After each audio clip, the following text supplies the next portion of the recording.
What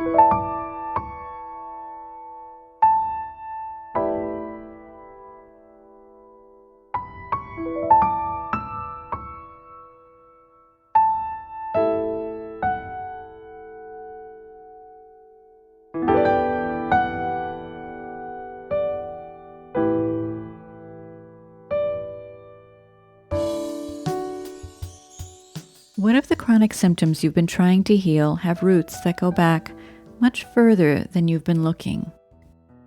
What if the fatigue, the pain, the immune dysregulation, the anxiety that never quite resolves, what if those things are connected, at least in part, to experiences you had years or even decades ago? Experiences that left an imprint on your nervous system that has never fully been addressed. Most people with chronic illness spend years looking for answers in the right direction. Diet, sleep, hormones, inflammation, infections, genetics. And all of those things do matter. But there is often another dimension to chronic illness that is less often explored. One that research has been pointing to for nearly 30 years. The connection between what happened to us, especially early in life, and what happens in our bodies later. Today we're going to begin exploring that connection, and I want to start by telling you something important. Whatever you have been through, however much or however little it seems to you, it is worth taking seriously because the nervous system does not grade trauma on a scale of whether it was bad enough to count. It simply responds to what it experienced, and those responses, unresolved, live in the body. Welcome back. I'm Madeleine Lowry, a neural retraining specialist. Today we're beginning a new series. After our series on sensitivity, relationships, and loneliness, each of which touched on the nervous system roots of chronic illness, we're now going to go to the foundation of it all, trauma. I want to say right away that this series is not about reliving painful experiences or dwelling in what was hard. It is about understanding, clearly, compassionately, and practically, how unresolved trauma lives in the nervous system, how it shapes the body and the self, and most importantly, what can be done about it. Because something can be done about it. This is the thread I want you to hold onto throughout this entire series. The nervous system is not fixed. What was learned can be unlearned. What was stored can be released, and when that happens, people often find that their healing, physical, emotional, and relational, moves in ways it couldn't before. Let's start with the foundation, what trauma actually is, what the research tells us about its impact on health, and why so many people with chronic illness may be carrying more of it than they have ever recognized. Let's talk about the ACEs study and what the research tells us. In the 1990s, two researchers, Dr. Vincent Felitti at Kaiser Permanente and Dr. Robert Anda at the Centers for Disease Control and Prevention, conducted one of the most significant studies in the history of medicine. It was called the Adverse Childhood Experiences Study, the ACEs study. Over 17,000 adults were surveyed about their childhood experiences and their adult health outcomes. The results were, by any measure, remarkable. The study identified 10 categories of adverse childhood experiences, including physical, emotional, and sexual abuse, physical and emotional neglect, and various forms of household dysfunction, such as growing up with a parent who had a mental illness or a substance use problem, witnessing domestic violence, or experiencing parental separation or incarceration. Each category counted as one ACE, and what the researchers found was a clear and consistent pattern. The more adverse childhood experiences a person had, the greater their risk for a wide range of health problems in adulthood. This was not a small effect. People with 4 or more ACEs had up to 12 times the likelihood of attempting suicide, 7 times the risk of alcoholism, and significantly elevated risk for heart disease, cancer, chronic lung disease, depression, diabetes, and early death from virtually any cause. The relationship was what researchers call dose dependent, meaning that more ACEs meant more risk across almost every measure of health and well-being. And critically, 2/3 of participants reported at least one ACE. This was not a study of extreme outliers. It was a study of ordinary people, most of them middle class, many of them functioning well on the surface, carrying histories that were quietly shaping their health. Now, let's talk about what the ACEs study didn't measure. The ACEs study was groundbreaking, but it measured a specific and relatively narrow set of experiences. It did not measure emotional neglect in subtle forms, the parent who is physically present but emotionally unavailable. It did not measure the impact of growing up with a depressed or anxious parent whose mood shaped the emotional atmosphere of the home. It did not measure chronic family stress, financial instability, or the experience of being a sensitive child in an environment that simply did not have the capacity to meet their needs. It did not measure bullying, medical trauma, the loss of a parent or a sibling, growing up in a community marked by poverty or violence, or the countless other experiences that leave a mark on the nervous system without fitting neatly into a 10-item questionnaire. Which means that the ACEs study, as significant as it was, almost certainly underestimates the prevalence and impact of early life adversity. Many people listening to this may have taken an ACE quiz at some point and scored relatively low, and therefore concluded that trauma probably wasn't relevant to their situation. I want to invite you to hold that conclusion lightly, because what determines whether an experience is traumatic is not whether it appears on a standardized list. It is what the nervous system does with it. Let's talk about what trauma actually is. Trauma is not defined by the event. It is defined by what the nervous system experiences and stores. Two people can go through the exact same situation. One person processes it fully, integrates it, and moves forward. The other carries it in their body and nervous system for years or decades. The difference is not weakness. It is not sensitivity in the pejorative sense. It is the state of the nervous system at the time, how much it was already carrying, how much support was available, and how equipped it was to process what happened. This is why highly sensitive people whose nervous systems process experiences more deeply are often more impacted by events that others might move through more easily. And it is why the same household, the same parents, the same childhood can be experienced very differently by different children. Trauma, in the most accurate sense, is any experience that overwhelms the nervous system's ability to fully process and integrate what is happening. And when that processing is incomplete, the experience doesn't simply fade.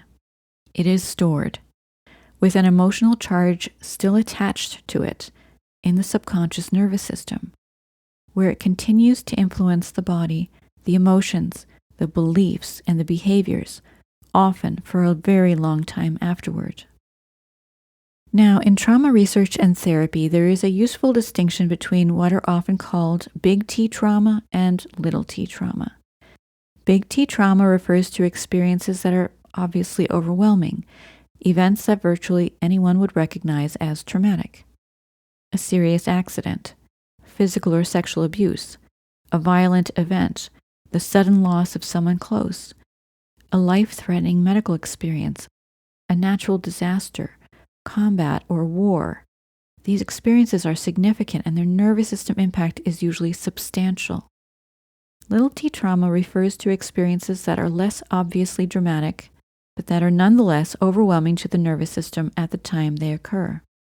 This might include chronic criticism or emotional dismissiveness, being bullied or socially excluded, growing up in a household marked by tension, unpredictability, or emotional unavailability, experiencing repeated medical procedures as a child, moving frequently and losing friendships and community, feeling chronically unseen, misunderstood, or like you didn't quite fit.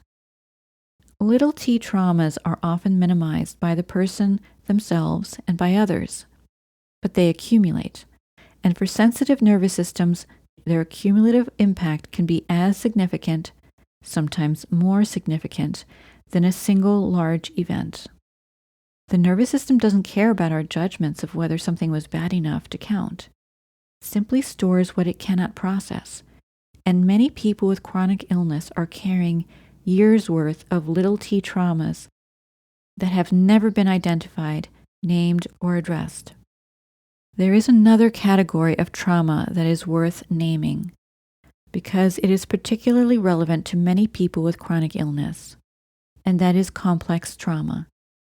Complex trauma refers not to a single event, but to the cumulative impact of repeated, prolonged, or developmental adversity, particularly adversity that occurred within relationships, and particularly in childhood. Growing up in a home where emotional safety was chronically absent, being raised by a parent with untreated mental illness, addiction, or rage, living in an environment of ongoing unpredictability or instability, experiencing repeated emotional dismissal or criticism across the most formative years of development. Complex trauma doesn't produce a single traumatic memory. It produces a nervous system that is shaped during its most critical developmental period by chronic stress and insufficient safety.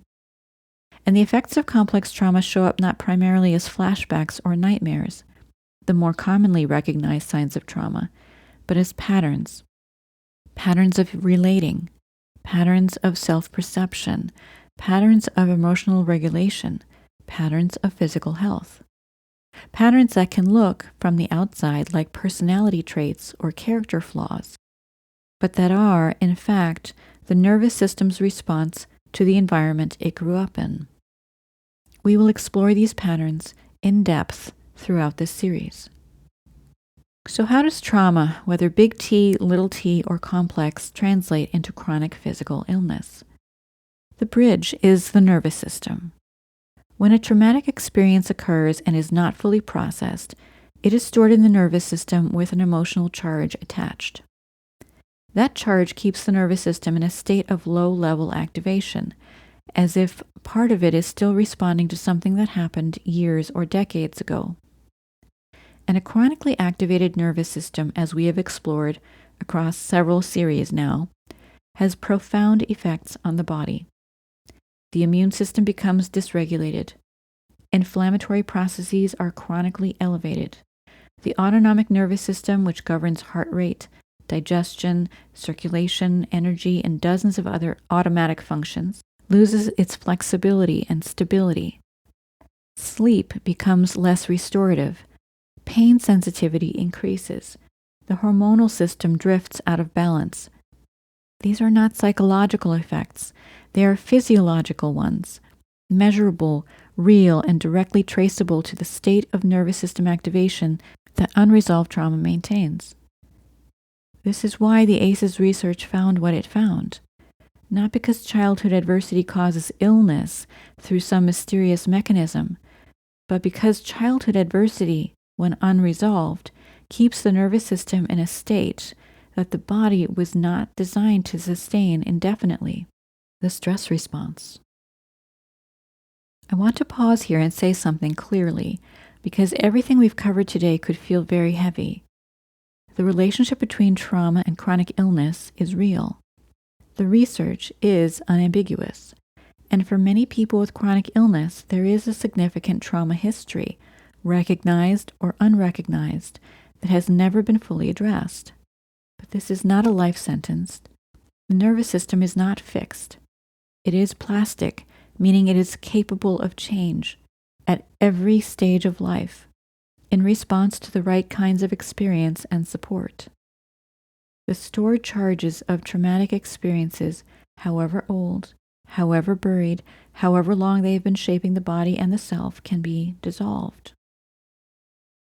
Not by reliving the experiences, not by talking about them endlessly, not by forcing yourself to feel something you've long protected yourself from feeling, but by working directly with the subconscious nervous system at the level where the trauma is actually stored.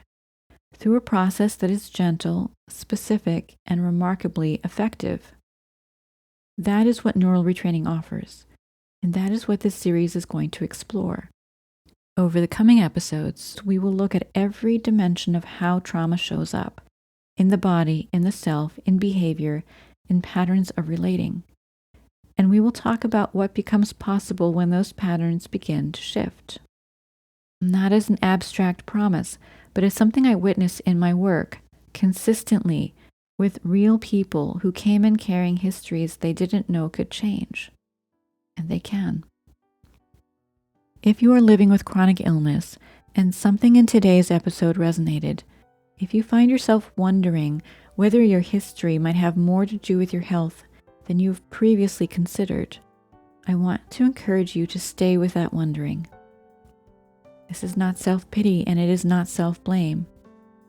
It is not an invitation to revisit pain for its own sake. This is a doorway, and what is on the other side of that doorway for many people is the piece of their healing that they have been missing. In our next episode, we are going to explore one of the most important connections in this series, the pathway from emotional pain and unresolved fear to physical symptoms. How trauma that was never processed emotionally eventually shows up in the body, and what that means for healing when we address the emotional dimension directly.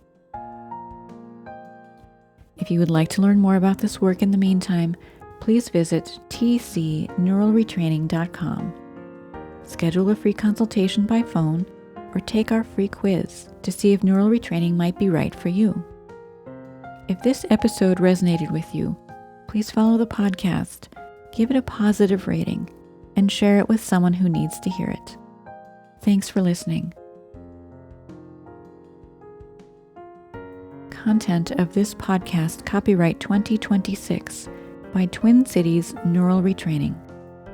Music by Barbara Ben.